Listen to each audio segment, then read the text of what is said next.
In Vero Beach, Florida, nestled just inland from the Atlantic coast, lies one of baseball's most sacred grounds. It's not a major league stadium, nor the site of a World Series game, but it's where history was shaped, where barriers were broken, legends were born, and the game itself took on a new form. Welcome to Jackie Robinson Training Complex, formerly known as Dodgertown. The story begins in 1948. Branch Rickey, the visionary executive who brought Jackie Robinson to the majors just a year prior, had a bold idea. He wanted a unified spring training facility where all players, regardless of race or background, could live, train, and grow together. That idea took root in Vero Beach, Florida, at a former World War II naval air station.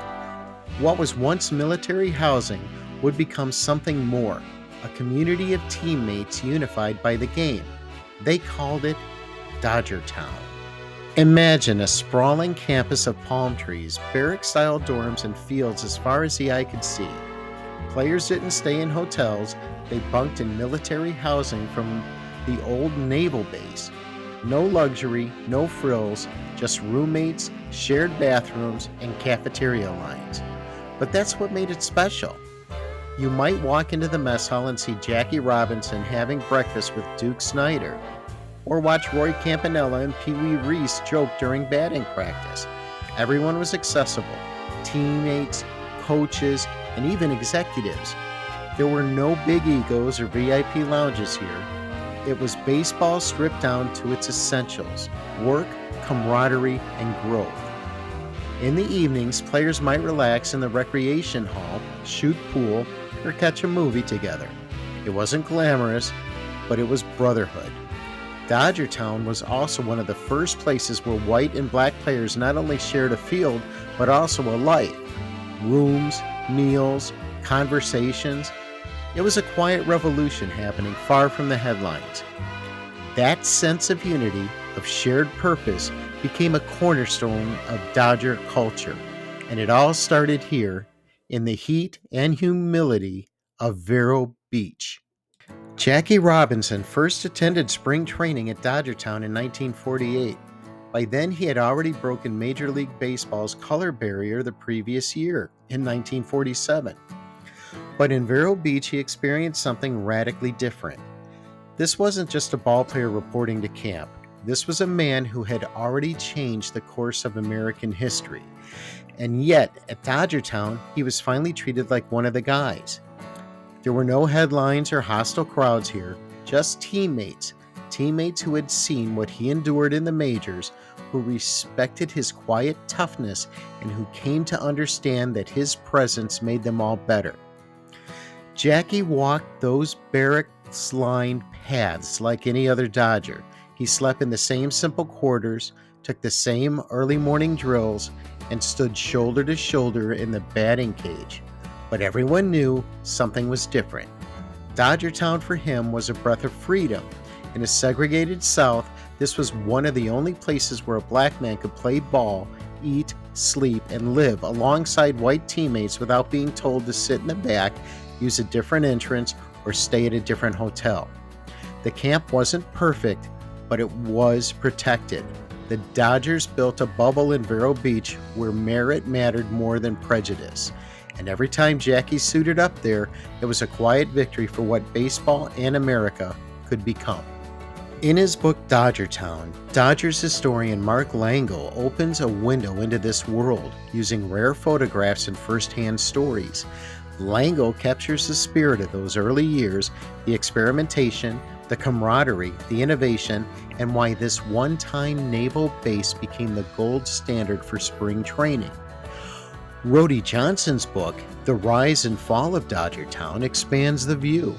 He shows us the full arc, from the camp's historic integration and tight-knit culture to the economic and logistical forces that decades later led to its decline. Johnson reminds us that while Dodgertown was a revolutionary idea, it also had to face a rapidly changing sports landscape. Dodgertown wasn't just a spring training site, it was an international crossroads. In 1956, the Yomiuri Giants, the most storied team in Japanese professional baseball, visited Dodgertown as part of a goodwill tour. Then in 1984, the Giants returned, this time to hold their own spring training at Holman Stadium.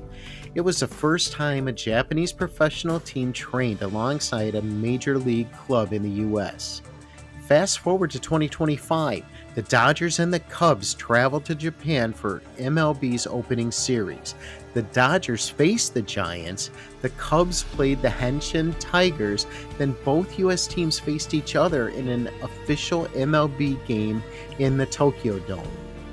From Holman Stadium to Tokyo, baseball's global bridge stayed strong. In 2002, the Samsung Lions, one of the most successful teams in the KBO, trained at Holman Stadium. They returned again in 2020, just before the pandemic. It was a powerful exchange. Korea's top players training where Jackie once did. Dodgertown had become a true international home of baseball. In 1953, Holman Stadium opened with 6,500 seats and an open-air design. There were no dugouts, just benches. Fans could hear players talking. The field mirrored Ebbets Field, 340 feet down the lines, 400 to center. Segregation once required a blacks-only section down the left field line. That policy ended in the 1960s, and Holman became a symbol of shared experience. Plastic seatbacks were added in later decades, but the charm never left. Holman was personal, historic, and unlike any other spring stadium. From the 1950s to the early 2000s, Dodgertown was the launchpad for legends. Koufax, Drysdale, Campanella, Garvey, Valenzuela, Piazza, and of course Tommy Lasorda, who loved every inch of the place. In 2008, the Dodgers moved spring training to Glendale, Arizona. After 60 years, the team left Vero Beach. Fans and players alike mourn the closing chapter of an era. In 2019, Major League Baseball took over the facility and renamed it the Jackie Robinson Training Complex. Its new mission: to develop future leaders and preserve a vital legacy. Today, youth tournaments, development camps, and leadership programs take place here. Young players now walk in the same fields as Jackie, Pee Wee, and Fernando, and they carry that story forward. Jackie Robinson once said, "A life is not important except in the impact it has on other lives." That idea now lives not only in the majors, but here every single day. From barracks to ballpark, from segregation to celebration, from past to future, the Jackie Robinson Training Complex is more than a place, it's a living legacy. I hope you enjoyed this brief look into Dodgertown and the Jackie Robinson Training Complex. We've got plenty more to come, so until next time, keep exploring, keep dreaming, and we'll see you at the next stop.